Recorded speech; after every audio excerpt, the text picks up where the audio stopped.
하나님 말씀은 골로새서 2장 2절과 19절입니다. 신약 성경 325쪽에 있습니다.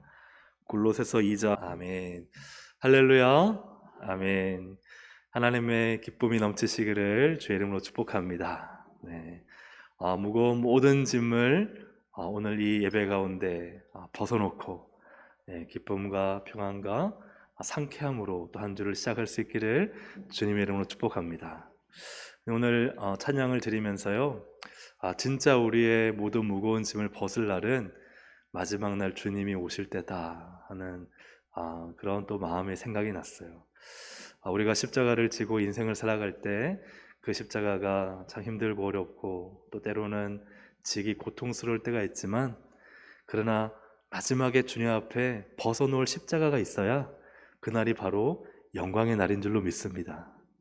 그래서 주님 앞에 십자가를 지고 살다가 마지막 날 주 앞에 섰을 때 짠! 하고 벗어놓으면 주님 앞에, 그죠? 그래도 저 십자가 지고 살아왔어요 라고 말할 수가 있고, 그리고 그것이 비록 힘들고 어려웠지만 오히려 기쁨과 영광과 승리가 될 줄로 믿습니다. 할렐루야. 아멘. 주님을 위해 사는 것은 절대 헛되지 않습니다. 그 믿음을 가지고 승리하는 우리 모든 동성애 가족들이 되기를 주님의 이름으로 축복합니다. 네. 죄송한데 앞에 이 그 기타를 조금 눕혀놓으면, 가방을 좀 눕혀놓으면은 좋을 것 같습니다. 말씀을 들으려고 하는 아이를 제가 재워서 미안하지만 네, 좀 답답하지 않을 것 같아서 그렇게 부탁을 드렸습니다. 오늘부터 저희가 이제 새가족 정착을 위한 우리 온 성도, 우리 주일 오예배의 온 성도 양육 과정을 한 7주에 걸쳐서 진행하려고 합니다. 총 7가지 주제로 준비를 해봤는데요. PPT를 한번 올려주시면은 왜 새가족 정착 사역을 해야 하는가부터 해서 왜 새가족은 교회에 잘 정착이 안 될까, 또 세 번째로는 왜 바나바 사역, 우리가 2주간에 걸쳐서 바나바 사역을 했는데요, 왜 이 사역이 교회에 필요할까, 네 번째로는 우리가 어떤 마음으로 새가족을 맞이해야 할까, 다섯 번째로 어떻게 새가족과 관계를 맺을까 할 때 이 관계는요, 좋은 관계죠. 친밀한 관계를 맺을까. 여섯 번째로 어떻게 새가족이 정착하도록 실제적인 도움을 줄 수 있을까. 일곱 번째로 그렇다면 우리가 새가족을 정착시키는 데 있어서 무엇을 주의하고 또 무엇을 소개해야 할까, 그 내용에 관해서 일곱 번째로 해서 총 7주 과정으로 함께 말씀을 나누고자 합니다. 왜 이렇게 이 과정을 오후 예배 때 가지려고 하냐면요, 우리가 지난 1월 22일과 29일 바나바 사역 훈련을 하고요, 25분을 대상으로 해서 설문조사를 했습니다. 설문조사에 많은 분들이 잘 응답을 해주셔서 잠깐 이 부분을 좀 나누도록 하겠습니다. 기아 연령대가 어떻게 됩니까? 라고 할 때 우리 참석하신 분들이 한 50대, 60대가 많으셨습니다. 그래서 거의 한 76%가 우리 50대, 60대가 참석하셨고, 40대가 4%, 그리고 70대 이상이 20%여서 사실 우리 교회가 5, 60대가 참 많은 숫자를 차지하고 있음을 보게 됩니다. 이 분들을 대상으로 해서 두 번째 질문은 현재의 새가족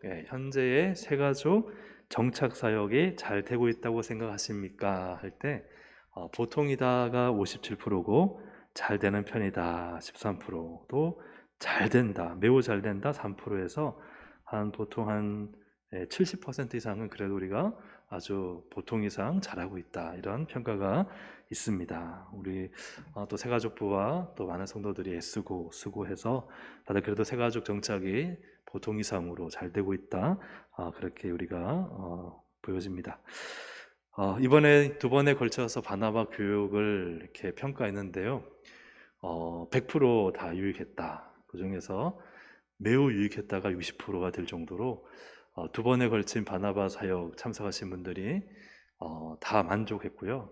한 분도 좀 별로 유익하지 못했거나 뭐 그럭저럭이었다 하는 대답이 없었습니다. 그리고 네 번째 질문으로는 우리 교회 바나바 사역이 필요합니까? 라고 물을 때 안 필요하다는 분은 한 분도 없고, 다 필요한데 그중에 76%가 반드시 필요하다라는 응답을 주셨습니다. 그래서 이 사역을 한번 소개를 하고 이 사역을 배운 한 25분이 다 필요성을 느끼고 이것은 반드시 해야 될 일이다 하는 생각을 다 하셨습니다. 다섯 번째 질문으로 우리 교회가 이제 새가족을 정착하는 데 있어서 계산해야 될 점이 뭘까요? 물어보니까요. 18명이 전도회가 적극적으로 관심을 가지고 돌봐야 된다. 18명은 전도회의 중요성을 이야기하셨고 또 17, 17이라는 숫자가 있는 곳은요. 모든 성도들, 일부 바나바 사역을 하시는 몇몇 분 혹은 또 새가족만이 아니라 모든 성도들이 준비하고 훈련해야 되는 일이다 라고 이야기를 했습니다. 그리고 15분은 바나바 사역자를 양성하고 바나바 사역을 우리가 계속 훈련을 통해서 세워가야 될 필요가 있고, 그리고 우리 교회 전반적으로 거기 제일 아래에 8이라는 숫자를 보시면 새가족을 환영하는 분위기가 필요하다. 그리고 새가족 10조 후에 목장이 또 잘 돌봐야 되고, 이러한 순서로 우리 교회가 첫 번째는 전도회, 또 두 번째는 온 성도의 준비, 세 번째로는 바나바 사역을 잘 하고, 그리고 목장이 이를 잘 돌보는 이런 방향으로 이렇게 의견들을 모아 주셨습니다. 25분한테 마지막으로는 이제 다 앞에는 객관식이었는데요, 주관식으로 적으라고 하셨어요. 저는 깜짝 놀랐어요. 제가 이제 적으라고 하고 밖에서 기다리는데 25분이 안 나오시는 거예요. 인사를 해야 되는데 다들 안 나오시고 뭐 하나 살펴보니까요, 다들 꼼꼼하게 적고 계시는 거예요. 예. 근데 보통은 우리가 설문조사하면요, 객관식만 체크하고 주관식 하라 그러면 안 쓰고 내고 가시잖아요. 근데 다들 거기에 뭘 적고 계시는 거예요. 그래서 제가 굉장히 깜짝 놀라면서도 참 우리 성도님들이 진지하고 참 진심으로 교회를 사랑하고 또 이 새가족 사역을 또 열심히 하고자 하는 마음이 있으시구나, 그런 생각이 들었습니다. 이를 주관식으로 제가 좀 읽어드리도록 하겠습니다. 질문 6번째, 바나바 교육 소감을 아래에 꼭 기록해 주세요 라고 했을 때 잘 보이실지 모르겠지만 제가 한번 읽어드리겠습니다. 바나바 사역을 통해 새신자와 소통하는 방법론을 배우고 알아가게 되었습니다. 매우 개인적으로도 유익한 배움의 시간이었습니다. 알고 있음에도 실천하지 못했다는 자신을 발견하는 자기 성찰의 시간이 되었음에 감사합니다. 교육 내용이 꼭 필요한 내용이었고 익히 아는 내용이었지만 실천하지 못했던 것 같은데 앞으로 최선을 다해 새신자에게 관심을 가지겠습니다. 다음 페이지입니다. 새가족이 오면 교회 목사님 또는 전도사님 그리고 새가족부에서 당연히 감당하고 섬겨야 된다는 마음으로 지나왔으나 바나바 교육을 통해서 나와 상관없는 일이 아니라 내가 해야 할 일, 내가 먼저 헌신하며 섬겨야 할 일이란 것을 알았습니다. 자세하게 꼼꼼히 알 수 있도록 좋은 교재와 목사님의 교육으로 무척 유익한 시간이었고, 모든 성도들이 함께 계속 바나바 교육을 받으면 좋겠다는 생각이 들었습니다. 매우 유익하였으며 진실된 마음의 섬김이 중요함을 느끼고 남이 아닌 나 중심에서 탈피하는 분위기 조성에 바나바 교육의 중요성을 인식하게 되었습니다. 다음 페이지 보시면요, 정말 유익하고 앞으로 새신자를 어떻게 섬겨야 하는지 알 수 있어서 정말 좋았습니다. 앞으로 이런 교육이 활성화되었으면 좋겠습니다. 새신자 입장에서 바로 볼 수 있어서 새신자가 원하는 것이 무엇인지 알 수 있게 되었고, 기존 헌신자가 어떤 마음과 준비로 새신자를 인도해야 하는지 알게 되어 좋았던 것 같습니다. 바나바 교육을 모든 성도들이 다 했으면 좋겠습니다. 많은 것을 정말 어린아이처럼 배웠습니다. 잘 모르지만 끝까지 배우겠습니다. 새가족의 입장으로 다루어서 참 좋았습니다. 성도라면 누구나 들어야 할 유익한 내용이었습니다. 국한된 인원이 아니라 전 교인에게 필요한 것 같습니다. 목사님께서 힘은 드시겠지만 전 교인에게도 강의해 주셨으면 더 좋을 것 같습니다. 바나바 사역자 양성 과정에서 국한하지 말고 온 성도가 같이 듣고 생각해 봄이 좋을 것 같습니다. 알고 있던 내용들이지만 교육을 통해 다시금 돌아보고 확인시켜 주는 것 같아 유익하고 좋은 시간이었습니다. 새 가족에 대한 인식과 태도에 대해서 이 교육을 받음으로 이제 자신 있게 할 수 있는 마음이 생겼습니다. 하지만 두 번의 교육으로는 시간이 좀 부족했습니다. 교육을 받으면서 꼭 필요하다고 느꼈습니다. 알면서 실천하지 못했는데 전 교인이 이 교육을 받았으면 좋을 것 같습니다. 뜻깊은 교육이었습니다. 너무나 유익한 교육 시간이었는데 결국은 실천이 중요하다고 생각합니다.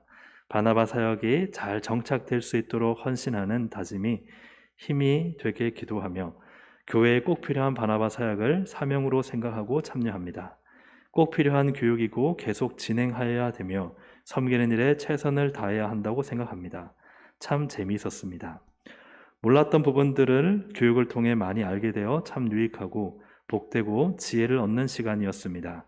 새신자를 대하는 태도들, 말, 조심해야 할 것들, 모든 성도들이 다 같이 교육받는 시간이 있었으면 좋겠습니다.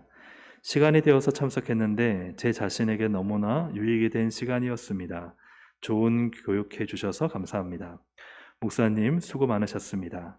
교육이 무척 유익했습니다. 평소에 느끼고 부족한 점을 많이 배웠습니다. 더욱더 몸에 밴 사역으로 새 가족이 오시면 따뜻하고 배려 있는 동성교회의 일원으로 섬기고 작은 힘이나마 헌신하고 싶습니다. 새해 보람 있는 교육 무척 감사드립니다. 마지막 장입니다. 새신자를 대하는 우리의 자세를 다시 한번 생각해보며 우리부터 변화에 힘쓰며 받은 사랑과 관심을 흘러보내는 성도의 삶을 살아야 합니다. 감사합니다. 짧은 교육기간이었지만 매우 유익했습니다. 아쉬운 점은 이론도 잘 들었지만 실습으로 행동으로 많이 못했던 점이 아쉽습니다. 목사님의 프로필을 상세하게 알면서 새신자들에게 좀 더 신뢰할 수 있게 다가갔으면 좋겠습니다.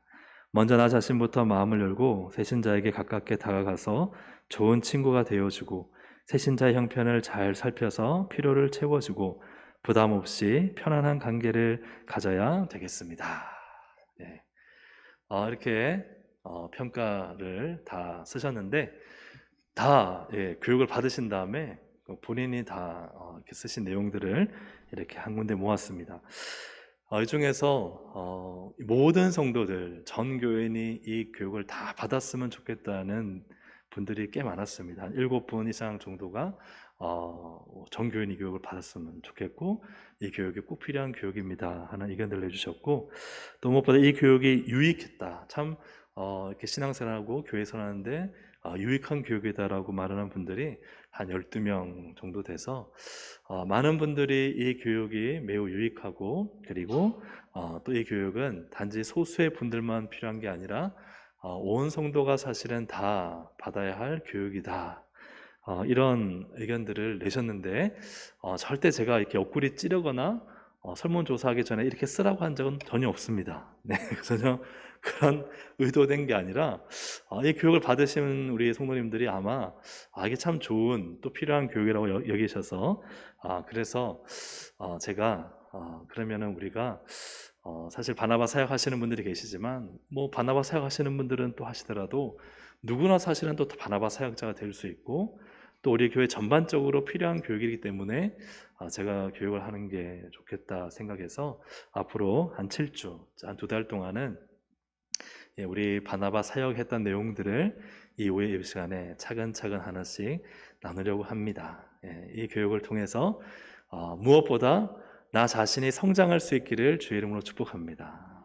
무엇보다 이 교육을 통해서 우리 교회 공동체 안에 있는 목장과 작은 전도의 공동체가 더 아름다워지기를 주의 이름으로 축복합니다. 그리고 내 한마디의 말과 나의 작은 변화들이 오히려 주변을 더 아름답게 가꾸어 갈 수 있기를 주의 이름으로 축복합니다. 사람이 제일 무서운 게 뭐냐면요, 나는 변할 사람이 아니야 라고 자기를 틀 속에 가둬두는 게 가장 무서운 거예요. 그러면요 하나님도 어쩔 수가 없어요. 우리한테 가장 중요한 자세는 하나님이 내게 주시는 말씀이면 내가 바꾸겠습니다. 내가 순종하겠습니다. 그럴 때 하나님은 그런 성도를 들어쓰시고 그런 교회를 들어쓰시는 줄로 믿습니다. 그래서 우리의 이 가정들이 우리 자신이 아름답게 변화되고 좋은 관계들이 만들어지고 새 가족이 왔을 때 더 풍성하고 더 아름다운 우리 공동체 안에 잘 정착시키는 그런 은혜가 있기를 간절히 소망합니다. 이제 오늘 뭐 길지는 않게 간단하게 말씀을 전하려고 하는데요. 사랑이 많고 아주 정직한 부부가 있었습니다. 여기에는 세 남매가 있었는데 첫째는 딸이었고 밑에는 아들 둘이 더 있었습니다. 세 명의 자녀가 있었지만 늘 부모 없이 이렇게 버려진 아이들을 보면 부부가 너무 마음이 아팠어요. 너무 마음이 아파서 한 아이를 입양을 해야 되겠다 하는 마음을 가졌어요. 그래서 용기를 내어서 어려운 입양 절차를 밟고 이 남자 아이 한 명을 또래를 이제 입양하게 됩니다. 그 전에 좀 제법 나이가 있는 딸에게는 이제 새로 동생이 생기니까 너가 참 잘해줘라 하고 많이 이야기를 해줬어요. 그다음 밑에 있는 두 이제 아들들에게도 너보다 나이가 어리지만 또래의 아이가 올 텐데 형제처럼 지내라 하고 그렇게 이야기를 해줬습니다. 부부는 매우 기뻐하며 이제 입양한 아이를 아주 듬뿍 사랑으로 채워줬어요.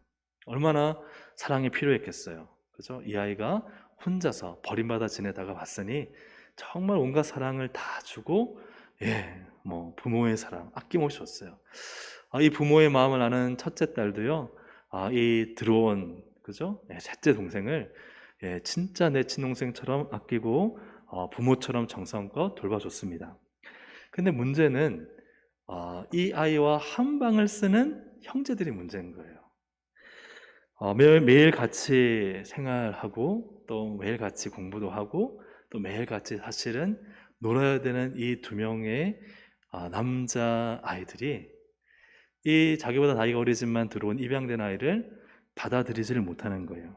그래서 둘째는 무관심했고 셋째는 귀찮아하고 좀 부모의 사랑이 자기가 아니라 그전에는 자기가 사랑받았는데 부모의 사랑이 자기가 아니라 이 입양한 아이한테 가니까 시기가 나고 밉고 그래서 조금 때로는 못되게 굴고 그렇게 한 것입니다.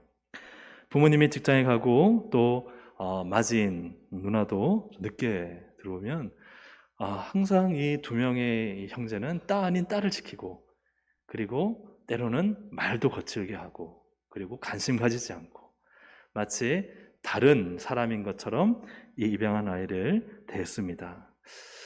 뭐 학교 생활도 그렇고 또 공부하는 것도 그렇고 놀고 잘 때도 과연 이 아이는 이 가정에서 행복했을까요? 불행했을까요? 그죠? 왜냐하면 부모가 이 아이와 함께 할 수 있는 시간은요 부모가 일하고 들어오면은 잠깐이에요. 또 그를 아껴주는 누나도 잠깐이에요. 훨씬 더 많은 시간을 보내야 되는 이 형들과 친밀해지지 못하니까 사실 이 아이는요 입양해 와서 뭔가 안정된 거처를 마련한 건 좋았지만 늘 하루하루 살아야 되는 삶이 그렇게 행복하지는 않았던 것이죠. 이를 오늘날 우리 교회에 비춰볼 때 교회 새가족이 오면은 담임 목사의 사랑을 받습니다. 담임 목사가 아끼고 관심을 가지고 또 혹은 어떤 훈련된 분이 마치 큰딸처럼 또 관심을 가지고 또 전화도 해주고 돌봐줘요. 그런데 실제로 새가족이 왔을 때 그분은요 누구랑 많이 시간을 지낼까? 누구랑 많이 시간을 지낼까요? 그 또래의 성도님들이나 혹은 뭐 전도회, 목장의 식구들과 많은 시간을 지내겠죠. 성도님들이 같이 환영하고 그냥 이질감 느끼지 않게 사랑해주고 덮어주고 같이 한 식구처럼 지낸다면 새가족분들이 왔을 때 교회에 잘 적응하고 내 교회처럼 생각이 될 거예요. 근데 뭐 새가족은 목사님이 잘하고 새가족부가 있으니까 하고 마치 이 밑에 있는 두 명의 남동생처럼 그냥 있는 둥 없는 둥 혹은 대수롭지 않게 그냥 교회 왔으면 왔고 안 왔으면 안 왔다 이런 식으로 대한다고 하면은 아마 이분은 같이 지내는 많은 공간과 시간 속에서 굉장한 불편함을 느끼고 이 교회를 정착해야 되나 말아야 되나 하는 고민에 빠지게 될 것입니다. 나허약 씨라는 분이 있었는데요. 이름이 뭐라고요? 나허약 씨예요. 나는 허약해요 하는 나허약 씨가 있었는데, 나허약 씨는 건강이 좋지 않아서 늘 약을 달고 살았습니다. 40대인데도 몸이 약해 이 자신이 참 일도 하지 못하니까 원망스럽고, 건강하게 사는 다른 사람들 보면요 그저 부럽기만 했습니다. 이제 교회를 등록을 해서 열심히 하지는 못했지만 예배만큼은 빠지지 않아야 되겠다 하고 매주 꼬박꼬박 예배를 참석을 했어요. 뭐 날 알아주든 안 알아주든 그래도 내가 등록을 했으니까 예배를 잘 드려야지. 그런데 이 나허약 씨잖아요. 무릎 관절이 안 좋아지면서 통증이 심해지고, 그래서 수술을 하게 되었습니다. 이 수술을 하고 이제 물리치료를 받고 퇴원해서 또 나혁 씨는 감사한 거예요. 비록 잠깐이지만 하나님 말씀을 듣고 하나님이 나를 고쳐주셨지 이런 마음이 생겨서 다시 좀 아픈 몸을 이끌고 교회에 나왔습니다. 교회에 나와서 기쁜 마음으로 주일 예배를 참석하고 예배를 다 드리고 난 다음에 이 교회는 엘리베이터가 있는 교회라서 이제 엘리베이터를 타고 갔어요. 엘리베이터를 타고 이제 집에 가려고 하는데 그때 엘리베이터 밖에서 갑자기 날카로운 목소리가 들리는 겁니다. 거기 나와요. 젊은 사람이 무슨 엘리베이터야? 좀 날카롭게 들렸습니까? 네. 이렇게 하는 한마디에 나혁 씨는 누구한테 하는 얘기지 하고 주위를 둘러보다가 엘리베이터 문 밖에서 자기를 째려보는 너 나와 권사를 발견하게 되었습니다. 이름이 뭐예요? 너 나와. 너 나와 권사를 발견하고 자기를 째려보고 있는 그 권사님과 눈이 딱 마주치게 되었어요. 사람들의 시선이 따가울 뿐만 아니라 나허약 씨는 그때 굉장히 부끄러운 수치심이 들었습니다. 나는 아직 환자고 그리고 수술한 약자고 나는 아직까지 초신자고 정말 좋은 마음으로 교회를 나왔는데 그리고 나와서 엘리베이터를 내려갔고 자기는 한참 멍하니 서 있다가 그 엘리베이터를 타고 집으로 갔어요. 다음부터 이 나허약 씨는 교회에 나왔을까 안 나왔을까요? 교회에 나오지도 않고 목사님이 전화해도 전화 받지도 않고, 그리고 이제는 거절하고 마음의 문을 닫고 말았다는 거예요. 누구 권사 때문에요?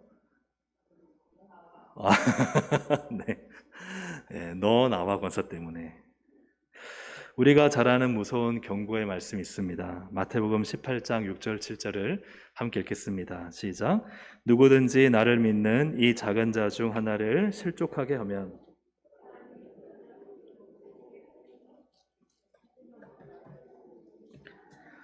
실족하게 하는 일들이 말미암아 세상에 화가 있도다. 실족하게 하는 일이 없을 수는 없으나 실족하게 하는 그 사람에게는 화가 있도다. 실족하게 하는 일이 없을 수 없다는 거예요. 사람들은 그렇다면 어떻게 생각해요? 그럴 수 있지 뭐. 그 사람도 그러는데 나는 왜 못 그래?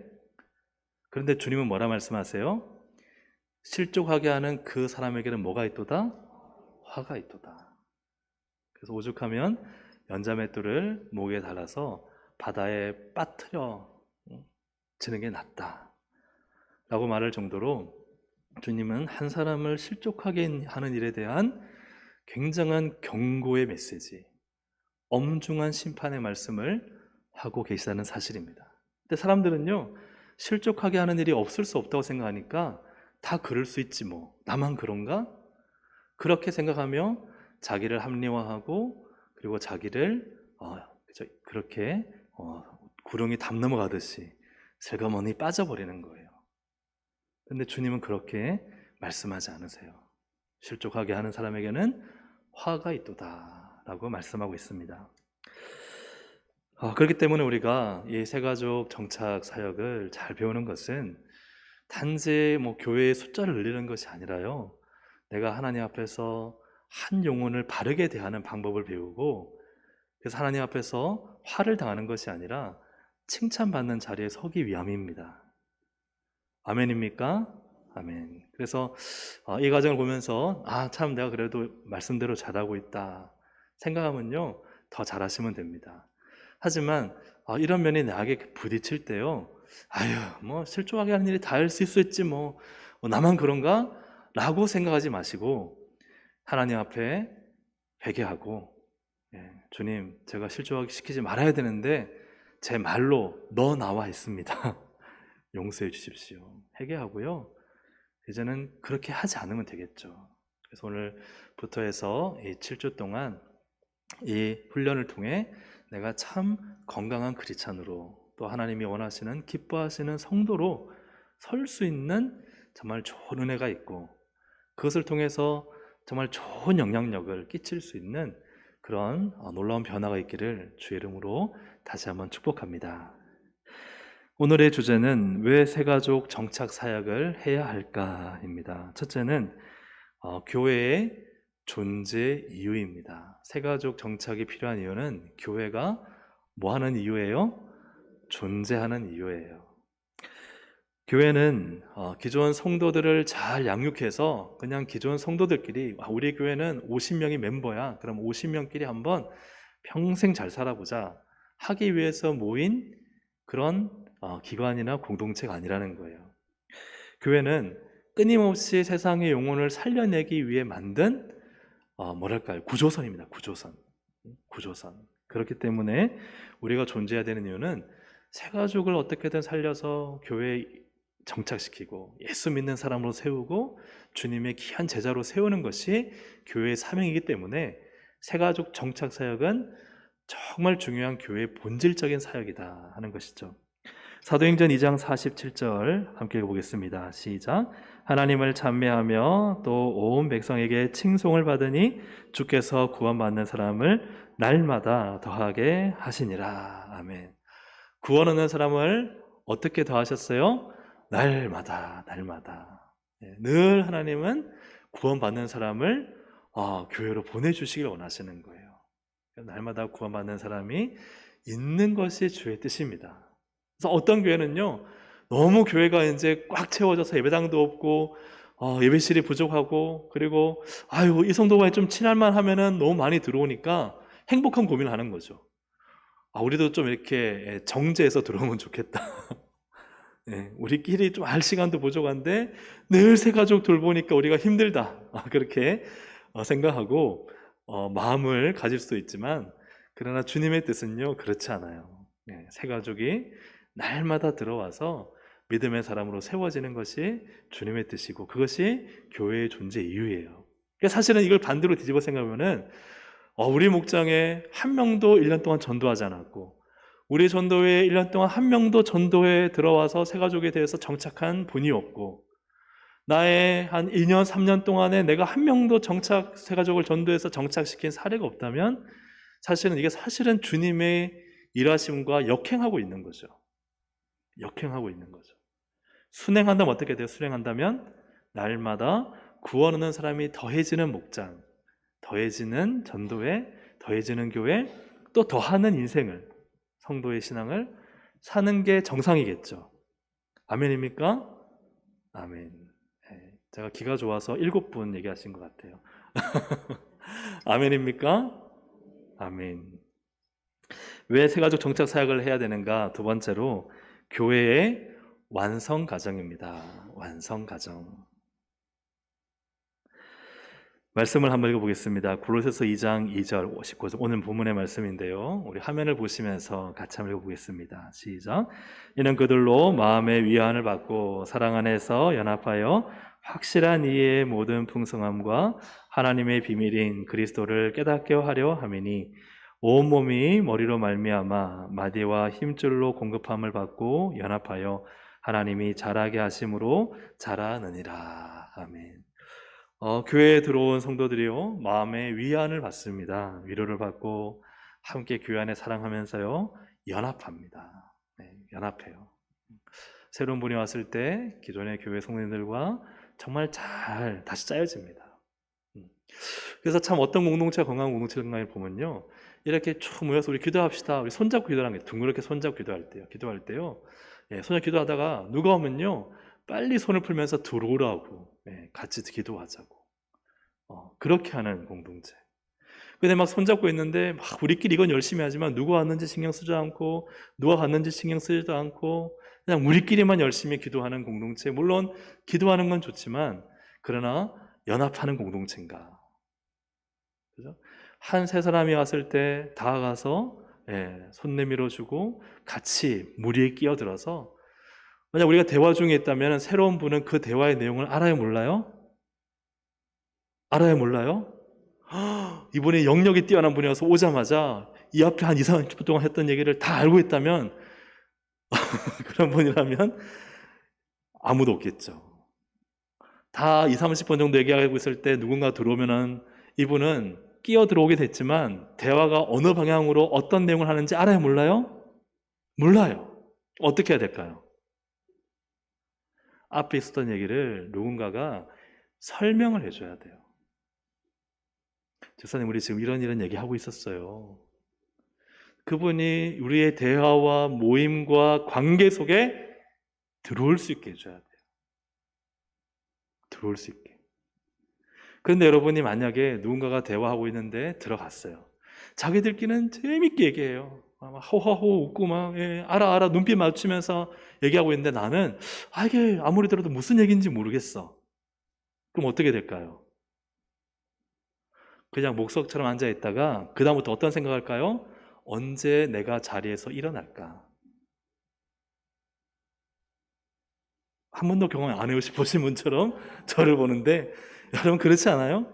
정말 재밌는 분위기 속에 나도 같이 좀 끼어들어서 얘기하고 싶은데 얘기가 진전이 되는데 내가 무슨 할 말도 없고 하면요, 그 다음부터는요, 야, 내가 어떻게 핑계대고 일어나지? 그래요, 안 그래요? 그렇죠.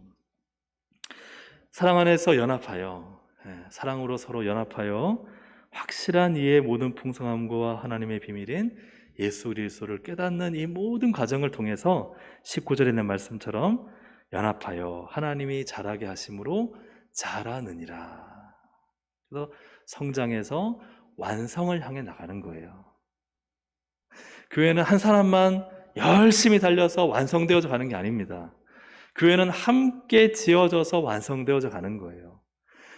교회가 건강하다는 건요, 새 가족이 왔을 때 그를 잘 세워서 성장시키는 관계까지 가고, 또 누군가가 왔을 때 함께 성장해 가면서 모두가 서로 성장해 가서 연합하여 하나가 되어진 것이 교회입니다.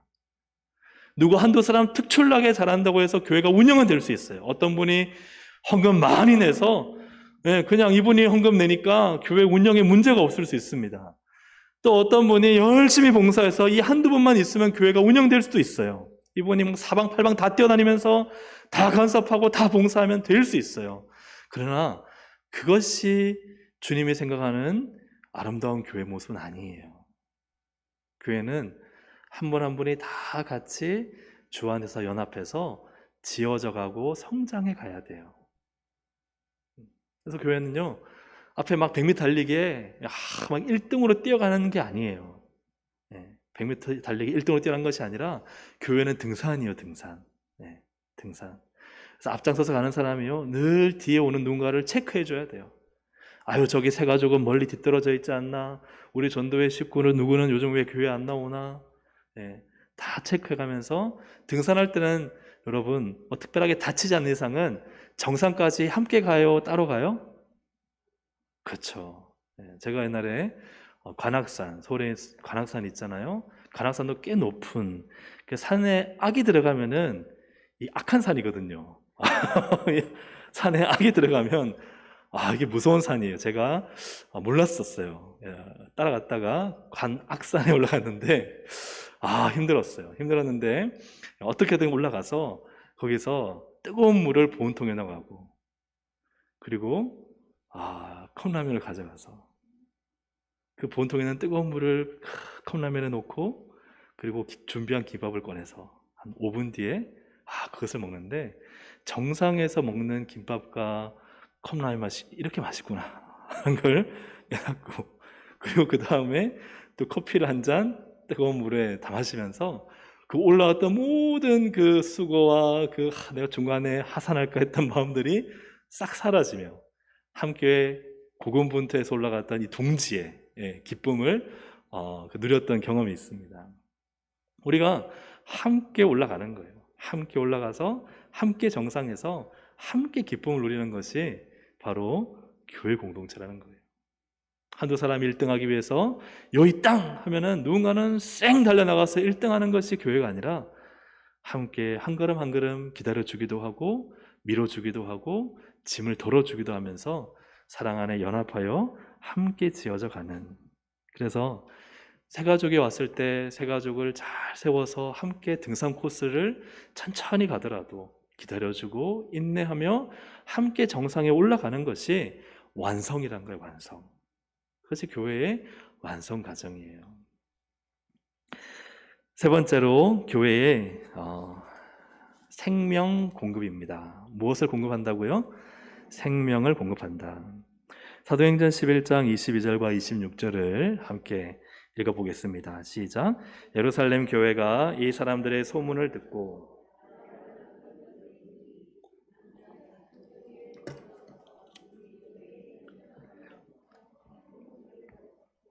제 아들이 안디옥에서 비로소 그리스도인이라 일컬음을 받게 되었더라. 아멘. 안디옥에 믿는 사람들이 생겨난 거예요. 그래서 예루살렘 교회가 바울과 바나바를 파송하잖아요. 그러면 가면 다 뭐예요? 초자예요. 생자. 네, 다 생자, 초자 그리스도인인데 놀라운 일이 있어요. 제자들이 그리스도의 사람이다, 예수의 사람이라고 불려진 건요, 이때라는 게 있대.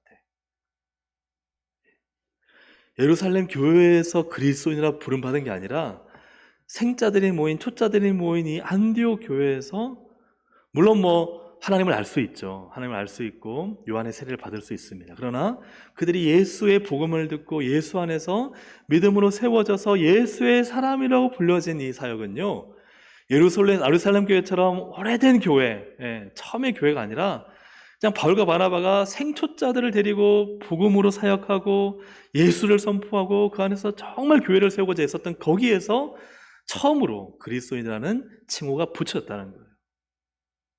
얼마나 멋집니까? 이것이 정말 교회가 생명으로 살아나는 교회인 거죠. 새가족이 왔을 때 새가족이 단지 매주 교회 나오다가 둘러보다가 떠나는 것이 아니라 와서 예수를 배우고 예수의 사람으로 세워져서 그러한 예수의 사람으로 세워진 이들이 많은 교회가 사실은 살아있는 교회죠. 살아있는 교회, 생명 있는 교회인 거죠.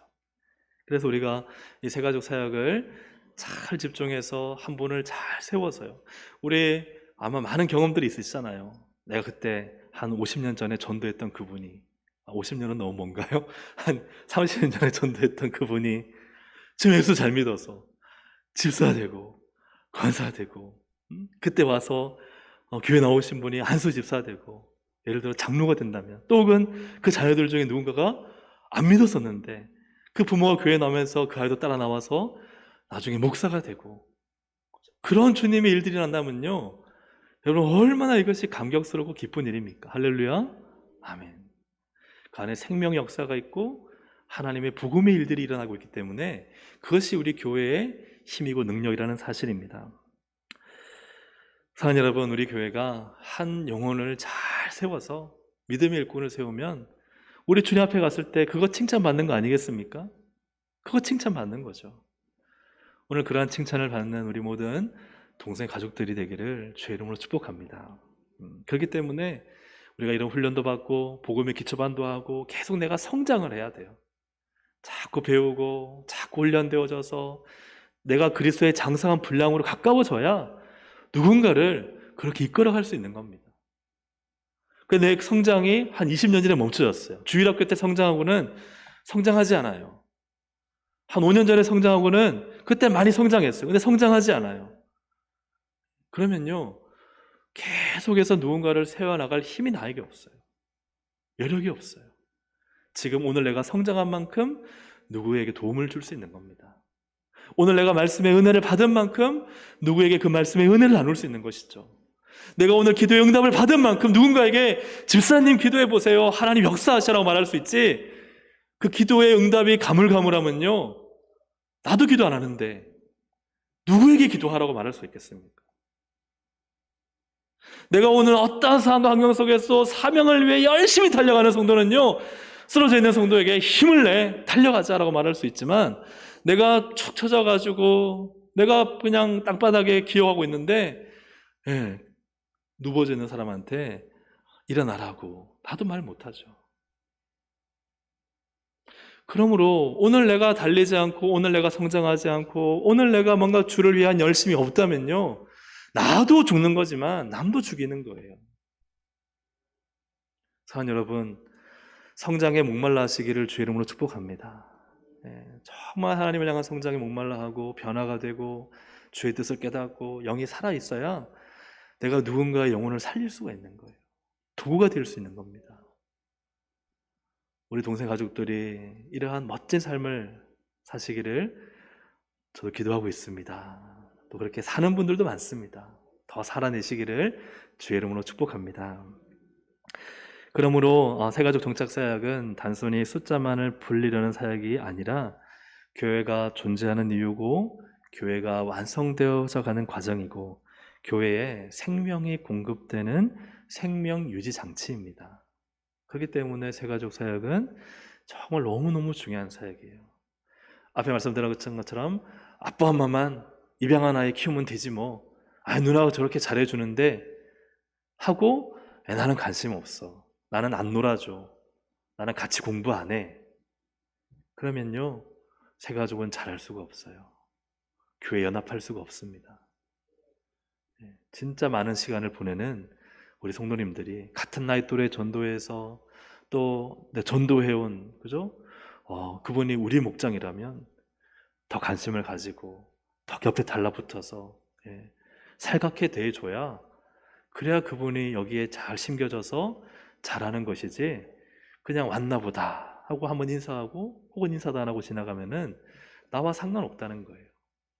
그러면 새가족은 교회에서 잘 정착될 수가 없어요. 그러면 그 안에 생명의 역사가 계속 탄생되지 않게 되겠죠. 그와 반대로 정말 왔을 때 차갑게 다가가서 인사해주고 물어봐주고 어떻게 교육이 되셨는가, 또 옛날에 믿으신 적이 있으신가, 혹시 뭐 도와드릴 게 없는가, 제가 커피 한 잔, 우리 교회 커피 맛있는데 제가 한 잔 사드리겠다고, 우리 교회 카페라테도 맛있다고 카페라떼 사주면서 라떼는 마리아라고 하지 마시고 카페라떼 사주면서 그분을 높여드리고 세워드리고 우리 교회 자랑하고 예수의 복음과 신앙으로 그분을 잘 또 세워가면 얼마나 교회가 풍성하고 아름답겠습니까? 그런 우리 이제 시작을 하는 겁니다. 하고 계신 분들도 물론 많지만, 그래서 우리 앞으로 이제 6주 동안 새가족 정착 사역을 함께 배울 때 바나바 세워진 분들만이 아니라 우리 온 성도에게 다 필요한 과정이다라고 많은 분들이 이게 꼭 필요하다라고 말씀하셨어요. 사실 맞는 것 같습니다. 우리가 함께 이 과정을 잘 해나갈 수 있기를 주의 이름으로 축복합니다. 아멘. 우리 뒷장을 보시면요, 뭐가 있어요? 숙제가 있습니다. 네. 숙제는 참 하기 힘든 것이지만 그래도 뭐 어렵진 않습니다.